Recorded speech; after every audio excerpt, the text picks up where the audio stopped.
phasors and phase difference using cosine reference method. So this is a cosine reference circle which can be used to draw phasor of any AC waveform. So by the end of this lecture, we will be able to understand cosine reference circle, convert any sine and cosine waveforms into cosine reference phasor, determine the phase difference, and identify leading and lagging phasors. So let's start. Why do we need phasors? Because the AC waveforms can be represented in form of rotating vector, which is simply known as phasor, and this simplifies the AC calculation. So for that, we will use cosine reference circle, in which the 0 degree represents the cosine reference, the 90 degree represents the minus sine reference, the 180 degree represents the minus cos reference, and 270 degree represents the sine reference. So the basic conversion rule is, we will take the given waveform, we will identify the reference point, we will add the phase and obtain the final phase angle. So let's start with this example. So if we have to draw phasor of Vm cos omega t plus 60, we can see that the reference is plus cos. So for plus cos, the reference is 0 degree. Therefore, we will take reference as 0 degree. We will add the phasor angle, that is 60 degree in this case, and we will obtain the final value, that is 60 degree, which is simply the angle of the phasor. Therefore, this red phasor which is rotated by 50 degree represents Vm cos omega t plus 60 degree waveform. In polar form, it can be written as Vm angle 60. Let's move on to the next example, that is minus Vm sin omega t plus 10. The reference is minus sine. We know that in cosine reference circle, the reference for minus sine is 90 degree. Therefore, reference angle is 90 degree. We will simply add the phase angle to it, that is 10 degree, and the resultant answer will be 100 degree. So that means that the corresponding phasor is at angle 100 degree from the 0 degree axis. We can verify it as well. We know that minus sine theta is equal to cos 90 plus theta. So therefore, minus Vm sin omega t plus 10 can be written as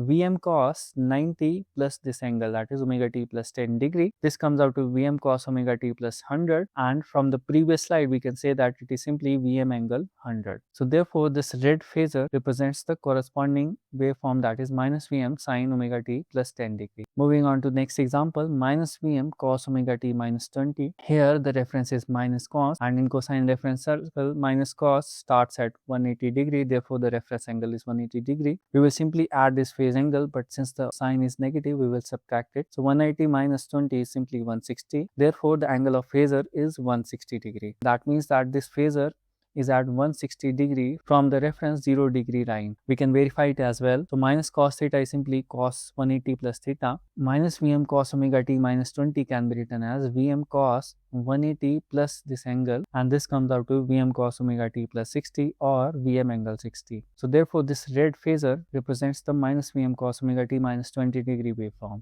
The next example is of plus sign. So this is Vm sin omega t plus 30. Plus sign in cosine reference circle is at 270 degree. Therefore, reference angle is 270 degree. We will add the corresponding angle to it, that is 30 degree. The resultant angle is 300 degree. So in anti-clockwise direction, this phasor is at 300 degrees from the 0 axis. But if we take in clockwise direction, we can say that it is at minus 60 degree from the 0 degree axis. Therefore, 300 degree can be written as minus 60 as well. So let's verify it. Sin theta is equal to cos 90 minus theta. Therefore, Vm sin omega t plus 30 can be written as Vm cos 90 minus this angle, and this comes out to Vm cos minus omega t plus 60.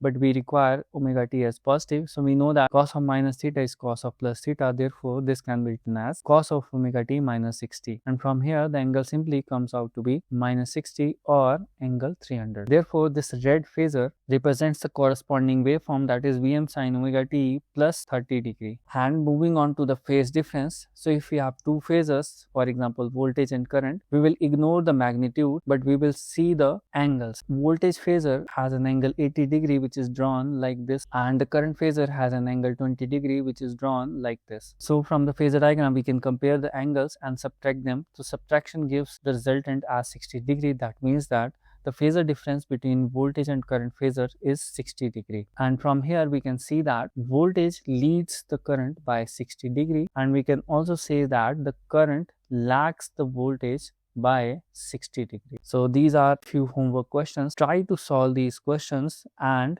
post your answers in the comment box.